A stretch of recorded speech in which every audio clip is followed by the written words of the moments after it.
Nous allons voir dans cette vidéo formation comment il est possible de limiter les différentes données à saisir dans une table. Mais tout d'abord, nous allons voir qu'il est également possible de modifier à tout moment le type, donc le format de vos données que vous souhaitez insérer dans un champ. Vous pouvez par exemple voir ici pour le champ coût que le format de ce champ n'est absolument pas adapté donc à mes données se trouvant à l'intérieur. Je vais donc pouvoir modifier ce format de champ en me rendant tout d'abord dans le mode édition de la table. Je clique pour cela en haut à gauche de l'onglet Accueil sur ce bouton-ci, donc je clique dessus et automatiquement je me retrouve dans le mode Édition. Je vais donc pouvoir à partir de ce mode modifier le format de mes champs. Donc pour cela, je n'ai juste ici qu'à choisir le champ correspondant. Donc par exemple ici le champ date de commande. Je vais donc utiliser le format de date. Je clique donc dans la cellule type de données. Apparaît alors ici une flèche que je vais donc ouvrir en cliquant dessus. Et j'ai donc maintenant accès aux différents formats disponibles dans Access 2010. Donc ici je peux donc utiliser le format date et heure, je clique donc dessus pour l'appliquer au champ correspondant. Maintenant pour l'identifiant des clients, il s'agit bien évidemment d'un format numérique. Je clique donc dans ce deuxième champ, je clique ensuite sur la flèche et ici je vais utiliser le format numérique comme ceci. De même pour la quantité, je clique donc dans les types de données, puis sur la flèche et je clique à nouveau sur numérique. Et enfin donc pour les coûts, nous allons bien évidemment utiliser un format monétaire afin que le symbole de la monnaie apparaisse automatiquement à chaque insertion donc de chiffres. Je clique donc dans le champ type de données, puis sur la flèche, et cette fois-ci je vais donc sélectionner monétaire comme ceci pour appliquer mon format à l'intégralité des données se trouvant dans le champ.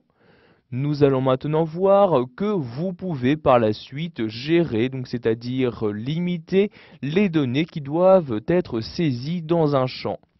Donc, par exemple, vous souhaitez pouvoir gérer le nombre de caractères à saisir dans le champ produit. Vous cliquez donc ici dans la partie type de données et vous allez maintenant vous rendre en bas dans les propriétés de ce champ. Vous avez donc, comme j'ai dit plutôt, la possibilité de gérer sa taille en choisissant donc le nombre de caractères. Donc, par défaut, il y a 255 caractères qu'il est possible d'insérer dans une même cellule. Vous pouvez modifier ce nombre en le sélectionnant. Donc ici, je le sélectionne et je vais par exemple limiter l'insertion de produit à 40 caractères. Je saisis donc 40 à l'aide de mon clavier et maintenant je clique en dehors. Donc ici, on me dit qu'il est impossible de modifier ce type de données vu qu'il existe plusieurs relations entre mes tables. Je clique donc sur OK et automatiquement la valeur 255 a été donc réinsérée. Vous pouvez également choisir de valider ou non donc une insertion en cliquant dans le champ. Vous cliquez ensuite sur le bouton ici des trois petits points et vous avez alors cette fenêtre-ci qui apparaît.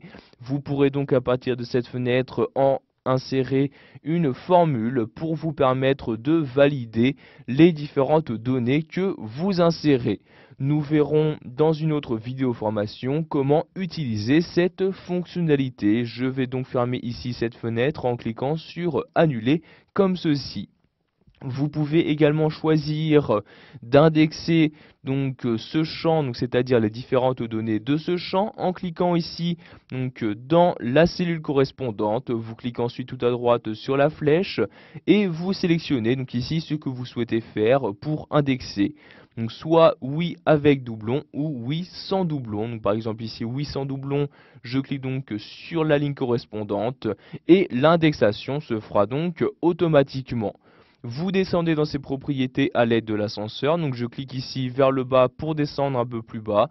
Je peux par exemple également directement à partir de ces propriétés de champ, gérer l'alignement des données se trouvant à l'intérieur. J'y place donc mon curseur, je clique à nouveau sur la flèche pour choisir le type d'alignement que je souhaite utiliser.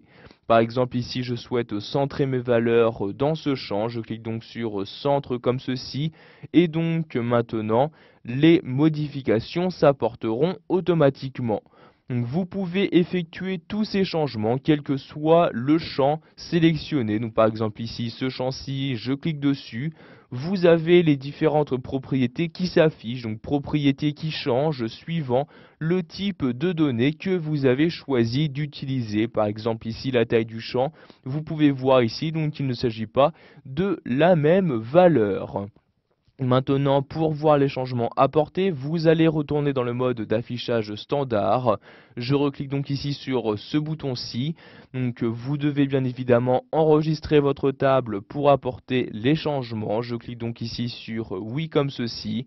Donc ici, on me dit que différentes données peuvent être supprimées. En effet, j'ai choisi donc de raccourcir la longueur maximale des données à insérer.